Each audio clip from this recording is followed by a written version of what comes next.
Welcome, everyone. We have a lot to cover this week, but before we get started, we're going to go live to our chief political correspondent, Austin Dotson, who has been missing but has just turned up. We've been very worried about him. Austin, are you okay? Hey, Andrea. Yeah, as you know, after we did the show together 2 weeks ago, I freaked out a little after watching all those news videos and everything going on. So I ran away to the woods. Um, but I got my feet in some grass. I'm really centered now, and I think I'm ready to come back. So, has there been any big news stories in the last 2 weeks I should brush up on? Wow, let's see. Biden's dropped out.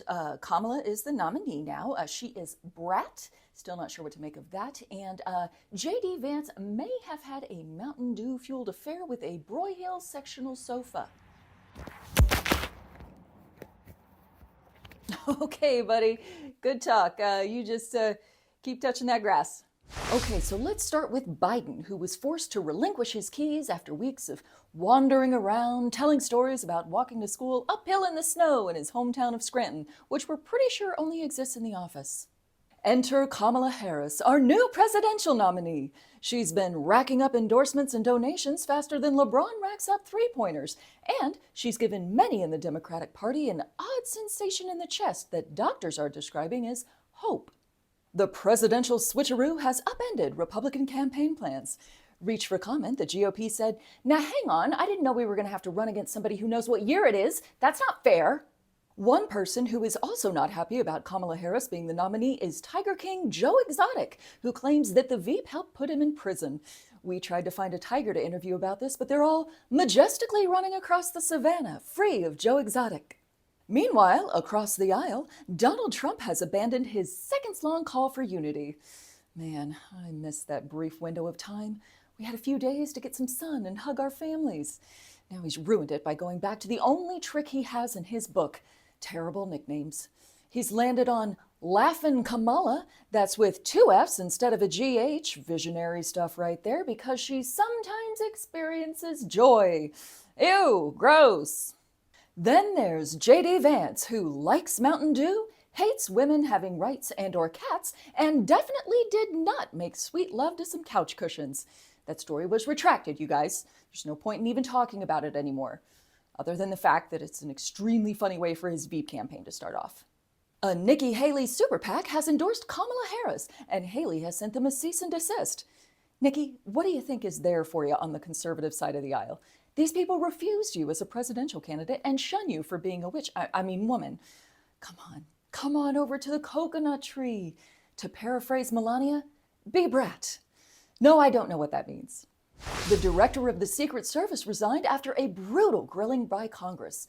At first, she said she was going to stick around, saying, "Hey, our job is to keep him alive, and he is technically still alive, so, we good?" To which Congress unanimously said, "Nope, bye." Girl, maybe this is your chance to take up bird watching. Might be a good way to learn how to use those binoculars. Now let's check back in with our chief political correspondent who is live from Mount Rushmore. Austin, what is happening out there? Hey, Andrea, this is Austin. I'm reporting live from Mount Rushmore. And you're right, that was a surprising amount of compromising material you have against me. So I am happy to be back. I'm here at Mount Rushmore, where last Sunday around noon, for no reason, all the heads on the mountain started yowling, wailing, and screaming, and no one is quite sure why or what to do about it. Even our sensitive audio equipment has been unable to pick up any of this, but local tourists are fleeing and, also screaming. The parking lot is flooded with cars screeching out. It is pandemonium. We cannot explain it. They are here now, and we're lucky because the bloody tears have been cleaned up, so it's not quite as terrible as it was. I'll keep on this and see if we can't figure out what was going on. Until then, it's just going to remain a mystery. Okay, thanks for the report and keep up the good work. That is, if you don't want anyone to find out about the incident. Soda cans are bursting on Southwest flights due to extreme heat. Now let me get this straight. Are you telling me that cans are actually exploding and I still can't take more than a teaspoon of conditioner on the plane? Outrageous. The good news is that no passengers have been harmed. Yet. If/when the apocalypse starts, could be any minute now, you will be well stocked if Costco has anything to say about it. Check out their Survivalist Snack Pack. These kits say 150 servings, but when the power's out and there's no internet, you might find these are probably more like one serving, 2 tops. Cyber failson Elon Musk had an interesting interview with noted carnivore Jordan Peterson. Musk, in an ongoing effort to make the truth as cloudy as a tropical storm, said that he supports freedom and meritocracy and recommends growing up with emeralds in your pockets to get started on the right foot. He also denied reports that he will be giving $45 million a month to Trump's campaign, saying, "That's as preposterous as my kids wanting to talk to me." And finally tonight, in order to understand this next bit, you're going to need to find the nearest 12-year-old boy that you're allowed to talk to and have him on standby. Good?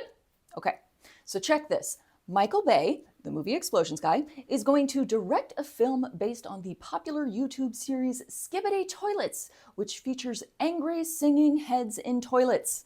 Okay, I'm gonna let Trevor and his Riz take over from there while I go take a quiz to find out if I'm brat. That's all for this week. It's been a lot, and I think I'm gonna go check out some of that grass Austin was talking about. Hang in there. Love you. Bye. Hey Andrea, I'm over here at the Crazy Horse Memorial that I came to on a hunch after being at the Rushmore Memorial and listening to the yowling whales that seem to invite democracy to the very rocky shores of tyranny. Well, I came here to see if there was another opinion, and I found out through talking to a number of the people that work here that since late 2016 there has actually been a similar phenomenon. There has been occasionally wind whipping up that sounded what is best described as like a guffaw or chuckle in time with many news cycles, and has since only gotten louder and louder to what currently is best described by people who hear it as a gut laugh or just absolute belly laugh coming from the canyons and mountains behind me. Again, it is a mystery and it will never be solved.